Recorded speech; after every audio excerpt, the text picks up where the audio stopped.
জামাত ইসলামের মহাসমাবেশকে কেন্দ্র করে ঐতিহাসিক সোহরাওয়ার্দী উদ্যানে হাজারো মানুষের ঢল কিন্তু এই মুহূর্তে দেখতে পাচ্ছেন।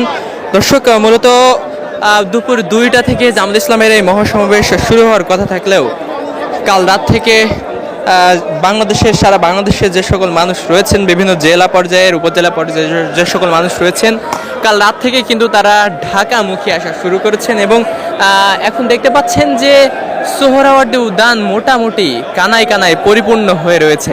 যেমনটি দেখছেন যে সারা বাংলাদেশ থেকে বাস, লঞ্চ, এইগুলো বাস, লঞ্চ যোগে মানুষ কিন্তু ঢাকায় এসেছেন জামাত ইসলামের এই মহাসমাবেশকে কেন্দ্র করে। দর্শক, মূলত প্রতিষ্ঠা লগ্নের পরে জামাত ইসলামের এই প্রথমবারের মতো ঐতিহাসিক সোহরাওয়ার্দী উদ্যানে জাতীয় সমাবেশ কিন্তু করছেন এবং এই সমাবেশে মানুষের যে ঢল, সেই ঢলটা কিন্তু একদম চোখে পড়ার মতো।